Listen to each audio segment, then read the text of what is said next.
Précédemment, dans J'aime pas ma voix. Je l'ai déjà dit, j'écris beaucoup de choses.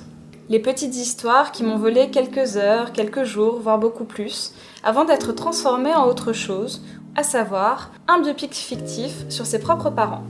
Il y a maintenant plus d'une quinzaine d'années, un soir d'été où je faisais la fête avec des amis, j'ai embrassé de force celle qui était mon ex. Alors qu'elle était ivre et moi, juste un petit peu moins. On s'en fout de ma tristesse juste avant ce moment-là. On s'en fout de savoir si j'avais des raisons. On s'en fout de savoir que cet ex ne m'a jamais reproché mon comportement par la suite. J'ai merdé. Et j'en ai marre qu'on me dise que ce n'est pas si grave.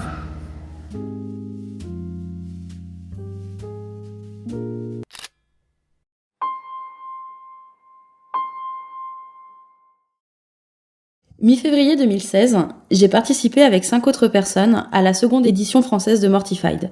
Ce concept venu des États-Unis où des adultes consentants montent sur scène et parlent donc devant un public pour raconter des souvenirs personnels et surtout embarrassants de leur adolescence à l'aide d'extraits de journaux intimes, de poèmes, etc. Une très chouette expérience pendant laquelle j'ai pu raconter très simplement un extrait de la correspondance que j'avais eue auparavant avec cette fille avec qui je voulais sortir quand j'avais 16-17 ans sans que la réciproque soit vraie. Et je me souviens encore des rires dans la salle au moment de l'anecdote dévoilant qu'un soir, j'avais offert un palmito cassé en deux en disant à celle que j'essayais de courtiser que c'était la moitié de mon cœur et qu'il fallait qu'elle en prenne soin. Durant la phase de préparation de ce monologue scénique d'une dizaine de minutes, j'ai dû replonger dans mes archives photographiques pour retrouver des traces de cette époque, puisque la mise en scène originale prévoyait aussi d'afficher sur un écran géant certaines preuves compromettantes de mon récit. Et c'est ainsi que je suis retombée sur cette photo de moi, sur cette plage en Bretagne, tirant la langue entre mon appareil dentaire, et surtout beaucoup de kilos en moins. Cette preuve que pendant presque 18 ans, j'ai eu ce corps-là, un corps mince. Vraisemblablement, tout a basculé lorsque j'ai fui le domicile familial après une énième engueulade. Celle de trop. Celle qui m'a amenée à me réfugier d'abord chez des amis proches, puis chez ma copine de l'époque. Et quelques mois après, je me souviens de ce jour où j'ai croisé mon frère, distant, en colère, mais aussi triste que moi de la situation. Je me souviens de ces mots. T'as grossi. Et de ma réponse. Ou plutôt, de mon absence de réponse. De ma justification bafouillée, comme pris en faute. Bah oui, je mange quoi. Parce que oui, je mangeais. De bonnes lasagnes. Vraiment bonnes. Préparées par la mère de ma copine. Cette mère merveilleuse du Nord qui faisait toujours à manger pour 10 personnes alors qu'on était 4 ou 5. Cette mère qui disait « Mais mange, resserre-toi si tu veux, fais-toi plaisir hein, », avec un vrai sourire aux lèvres. Cette mère qui me rappelait forcément la mienne parce qu'elle était tout simplement gentille avec tout le monde. Donc ouais, je mangeais. Pas pour combler un manque, mais juste parce que c'était bon.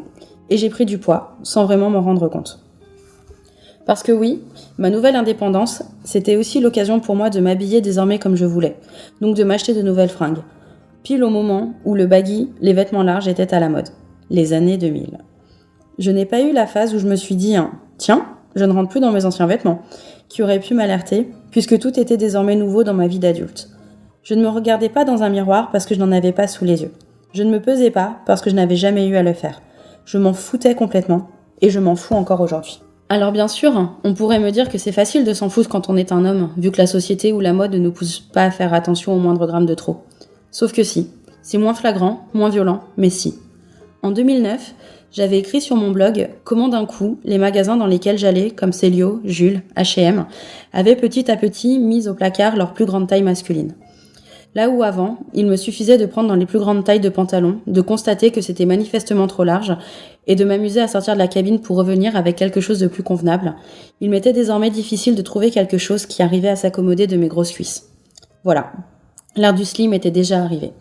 J'étais donc priée de faire désormais un effort, ou de me cacher chez Kiabi et C&A. Et c'est donc à cette époque que j'ai commencé à dire « Ok, donc je suis gros ». Pour entendre mes amis dire, soucieux de ne pas me froisser « Non, t'es pas gros, t'as juste des kilos en trop, t'as des formes, c'est pas ça être gros ». Pour me poser finalement une question que beaucoup connaissent « C'est quoi être gros ?» Pas dans le sens médical du terme. Je n'ai pas envie qu'on me réponde un truc sur le rapport masse, taille, âge. À partir de quand, dans les yeux de tout le monde, ça y est, on est gros? Et à quel moment ça fait de nous des parias? Pour être totalement honnête, je me préfère largement aujourd'hui qu'il y a 20 ans. Je n'irai pas jusqu'à dire que je ne changerai rien ou que c'était complètement volontaire de ma part. Mais aujourd'hui, comme hier, en fait, ça va. À vrai dire, j'estime aujourd'hui que mon propre corps est une preuve du désintérêt relatif que j'apporte à la question du physique des autres. Ça n'a jamais été un critère sélectif pour moi, parce que je ne supporte pas l'idée que ça puisse l'être dans l'autre sens. Je ne fais pas non plus de mon poids proche de la centaine de kilos un combat ou une déclaration de guerre contre une certaine hypocrisie ambiante. Mais je suis relativement en paix avec moi-même et avec mes convictions, justement parce que j'ai ce corps-là. Un corps pas mince.